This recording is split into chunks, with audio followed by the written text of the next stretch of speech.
বান্দৰদেৱা উচ্চ মাধ্যমিক বিদ্যালয় ছাত্ৰকতা সভাৰ ৩৪তম বাৰ্ষিক অধিৱেশন, অভিভাৱক সন্মিলন, বঁটা বিতৰণী সভা আৰু প্ৰাক্তন ছাত্ৰ সন্মিলন।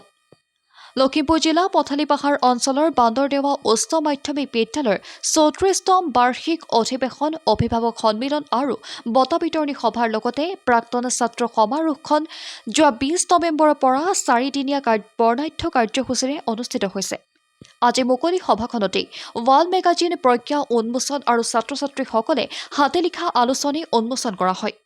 মুকলি সভাখনৰ শুভ উদ্বোধন কৰে প্ৰতিষ্ঠাপক শিক্ষক উপেন ফুকনে। সঞ্চালক হিচাপে গুণকান্ত ভূঞা, নিৰ্দিষ্ট বক্তা হিচাপে গুণীন্দ্ৰ বৰা, ৰমেন গগৈ, বলিন হাজৰিকা উপস্থিত থাকে। বিদ্যালয়ৰ সহ শিক্ষক তথা ছাত্ৰ একতা সভাৰ সভাপতি বিশ্বেশ্বৰ দত্তই আগবঢ়োৱা সভাখনত প্ৰায় সকলো অভিভাৱক উপস্থিত থাকে। আনহাতে অহাকালিলৈ অন্তিম দিনৰ কাৰ্যসূচীত প্ৰাক্তন ছাত্ৰ সন্মিলনত কেইবাটাও গুৰুত্বপূৰ্ণ কাৰ্যসূচী গ্ৰহণ কৰিব বুলি জনাইছে বিদ্যালয় কৰ্তৃপক্ষই।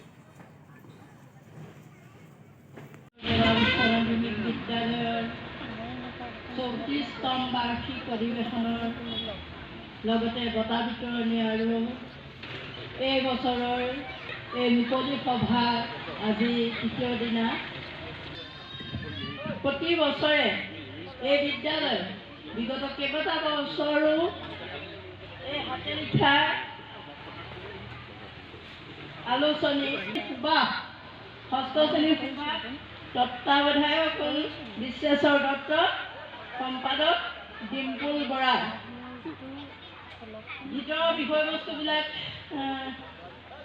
ছাত্ৰ ছাত্ৰীসকলক সূচীপত্ৰ সম্পাদকীয় আছে, গীতৰ চৰাত আছে নিবন্ধ সকল আৰু মৰমৰ ছাত্ৰ ছাত্ৰীসকল, বান্দৰদেৱা উচ্চ মাধ্যমিক বিদ্যালয়ৰ ৪টা দিনৰ কাৰ্যসূচীলৈ এই বাৰ্ষিক অধিৱেশন অনুষ্ঠিত কৰিছে। আমি ৰাইজৰ বাৰ্তাৰ সাংবাদিক বন্ধুসকললৈ বিদ্যালয়ৰ পৰিয়ালৰ তৰফৰ পৰা আন্তৰিক অভিনন্দন আৰু কৃতজ্ঞতা জনাইছোঁ। বান্দৰদেৱা উচ্চ মাধ্যমিক বিদ্যালয়ৰ এই বৰ্ষৰ ৩৪তম বাৰ্ষিক অধিৱেশন আমি ৪ দিনীয়া কাৰ্যসূচীৰ আয়োজন কৰিছোঁ। আজি আমাৰ তৃতীয় দিনত ছাত্ৰ একতা সভাৰ মুকলি অধিৱেশন। অহাকালিলৈ আমাৰ বিশেষ আকৰ্ষণ প্ৰাক্তন ছাত্ৰ ছাত্ৰীসকলৰ সন্মিলন। এই বিদ্যালয়ত প্ৰথমৰ পৰা অধ্যয়ন কৰি অসমৰ বিভিন্ন প্ৰান্তত আমাৰ প্ৰাক্তন ছাত্ৰ ছাত্ৰীসকল আছে। যিসকল ছাত্ৰ ছাত্ৰীয়ে এই বিদ্যালয়ত অধ্যয়ন কৰি তেওঁলোকে বিভিন্ন ঠাইত কৰ্মসূত্ৰে তেওঁলোক আছে, তেখেতসকল একত্ৰিত হৈ প্ৰায় ৬০০ৰো অধিক ছাত্ৰ ছাত্ৰীয়ে অহাকালিলৈ মিলিত হ'ব। এই প্ৰেক্ষাগৃহতে আমাৰ কাৰণে গৌৰৱৰ বিষয় যে আমি প্ৰাক্তন ছাত্ৰ ছাত্ৰীসকলক অহাকালিলৈ লগ পাম এইখন মঞ্চতে। তেখেতসকলে বিদ্যালয়ৰ যি পাঠদান কৰিছিলে সেই কথা সোঁৱৰি অন্তৰংগ আলাপৰ এটি কাৰ্যসূচী ৰাখিছে। প্ৰাক্তন ছাত্ৰ ছাত্ৰীসকলে বিদ্যালয়ত এখন স্থায়ী তোৰণ নিৰ্মাণৰ ব্যৱস্থা কৰি অহাকালিলৈ আধাৰশিলা স্থাপন কৰিব আৰু অসমৰ শংকৰদেৱ কলাক্ষেত্ৰৰ সচিব সুদৰ্শন ঠাকুৰদেৱ আহিব। কটন বিশ্ববিদ্যালয়ৰ শ্ৰেষ্ঠ তাৰ্কিক মহন্তদেৱো আমাৰ মাজলৈ আহিব আৰু আমাৰ স্থানীয় শংকৰদেৱ মহাবিদ্যালয়ৰ অধ্যক্ষ সোণাৰাম কলিতাদেৱে অহাকালিলৈ এই সভাখনত সভাপতিত্ব কৰিব।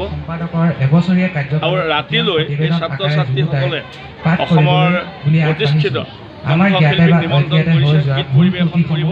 অহাকালিলৈ এটা ঐতিহাসিক দিন হ'ব বুলি মই ভাবিছোঁ। গতিকে আমাৰ নতুন পুৰণা সকলো মিলিত হৈ এই অন্তৰংগ আলাপৰ মাজেদি এই বিদ্যালয়খনৰ যি এৰি থৈ অহা দিনবিলাকক কৰিব, তাৰ কাৰণে আমি প্ৰাক্তন ছাত্ৰ ছাত্ৰীসকলে এই কাৰ্যসূচী লোৱাৰ বাবে তেখেতসকলৰ ওচৰত আমি কৃতজ্ঞতা স্বীকাৰ কৰিছোঁ।